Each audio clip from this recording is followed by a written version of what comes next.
Fala galera, tudo bem com vocês? Bem-vindos ao canal Eletrônica Fácil.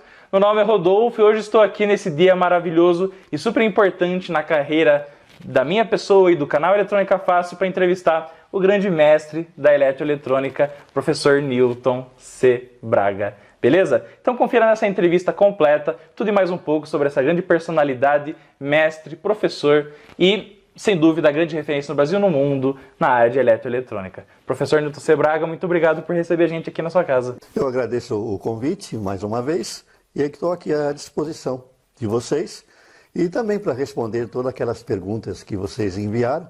E já lembrando que é lógico que não cabe toda num vídeo só, aqueles que eu não responder ao vivo, eu depois vou me encarregar, já conversei com o Rodolfo, de responder ou pelo meu canal, ou ainda enviar para ele as respostas para que ele encaminhe as pessoas que as fizeram. Estou à sua disposição. Obrigado, professor. O Adriano Gomes Altino, o David Júnior, Fábio de Souza Silva e o Marcelo Henrique perguntam o seguinte: professor, como e quando conseguiu fazer a primeira montagem eletrônica ao circuito? Eu nem me lembro, isso aí já foi, devia ter uns 13 anos, né? Eu cheguei a fazer, talvez a minha primeira montagem tenha sido o rádio de galena, certo? Que é aqui todo mundo começa, né? E naquela época o diodo semicondutor ainda era um componente raro. Eu me lembro que eu ia na Santa Efigênia comprar o 1N34, né? Mas eu me lembro que o primeiro rádio de galena que eu montei realmente é que eu consegui, através de um conhecido, um cristal de galena. Aí eu montei o rádio com o cristal de galena. Mas foi isso faz muito tempo mesmo, eu devia ter uns 13 anos. Foi o meu começo, né? Naquela época o componente era caro. Tem uma curiosidade que eu vou acrescentar, sim, que nessa época eu vi num jornal técnico uma notícia muito importante, que estava chegando no Brasil o primeiro transistor, o 2N107. Nossa! E eu fui ver onde que era uma importadora francesa, na Avenida Santa Amaro, eu fui lá, juntei um dinheirinho, porque era caro, certo? Você não comprava um transistor como hoje por 50 centavos, né? E para minha surpresa eu comprei um 2N107 para fazer os meus projetos. Puxa, né? E é uma curiosidade, ele vinha numa caixinha e tinha uma bula para ensinar a usar. Nossa, vinha basicamente com um mini datasheet dentro da... porque ninguém sabia, era novidade. Certo. E não tinha muita literatura também na época. Não, então tinha lá uma bulazinha, corrente máxima tal, não ultrapasse essa corrente, não ultrapasse essa tensão. Agora uma pergunta do José Carlos Tavares, que é um seguidor fiel do canal, já há mais de 5 anos, né? E também do Cleiton Evandro e do Wagner Leite. A pergunta é a seguinte: mestre, eu te sigo desde suas publicações na década de 70.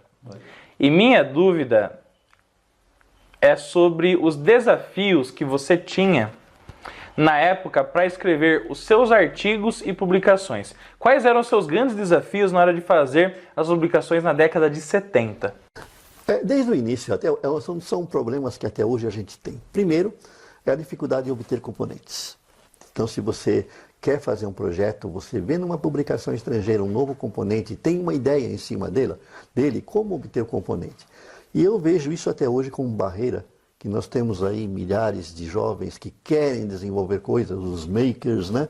E na hora de fazer o projeto, tem a ideia, tem a literatura que se consegue hoje com facilidade na internet, mas na hora de conseguir o componente, a placa ou então o conjunto de avaliação, nós temos obstáculos incríveis, que são os impostos altos, os bloqueios da alfândega e uma legislação totalmente contrária ao nosso progresso, ao desenvolvimento da nossa tecnologia.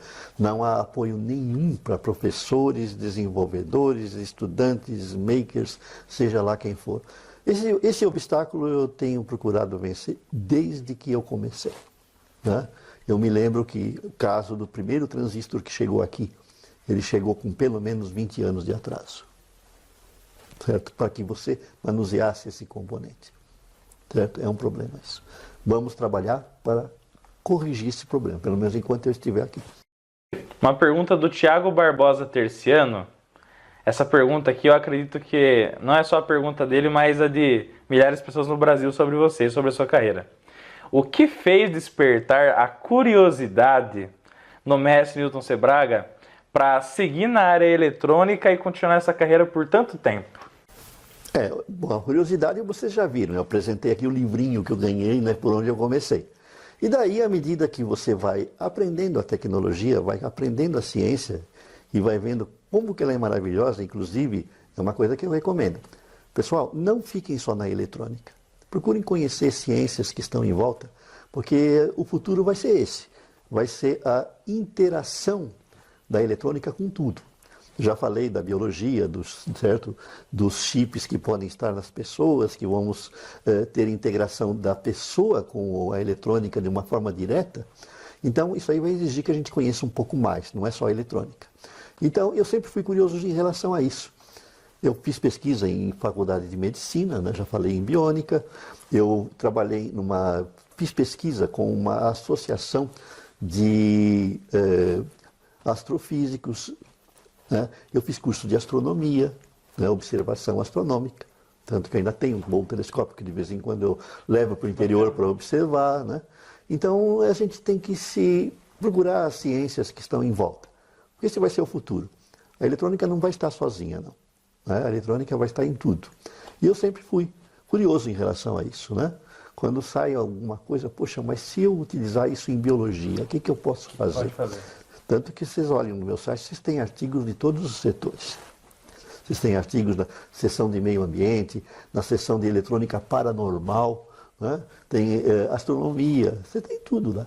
Eu gosto de tudo isso e acho que é o caminho. Sem dúvida. É a integração entre as diversas tecnologias, né, mestre? Tecnologias e ciências. E ciências. Pessoal, eu quero agradecer a todas as pessoas que mandaram suas perguntas, beleza? Clica no card aqui em cima ou nos vídeos que a gente está deixando aqui para vocês para assistir mais vídeos sobre essa entrevista incrível do professor Newton Sebraga para o canal Eletrônica Fácil, tá bom? Acesse também e se inscreva no canal do professor Newton Sebraga, acesse o site dele que você vai ver mais de 19 mil artigos atuais sobre eletroeletrônica e muito mais dessa referência no Brasil e no mundo na área eletroeletrônica. Muito obrigado por tudo, professor. Eu que agradeço e também convido vocês a assistirem meus vídeos em que vocês me deram ideias para novos temas em que a gente pode discutir com maior profundidade em vídeos específicos que estarão resgatando as dúvidas de vocês, que vocês podem enviar tanto para mim como para o Rodolfo. Sem dúvida, os links para acesso estão todos aqui na descrição do vídeo. Beleza, pessoal? Forte abraço, fiquem com Deus e até mais.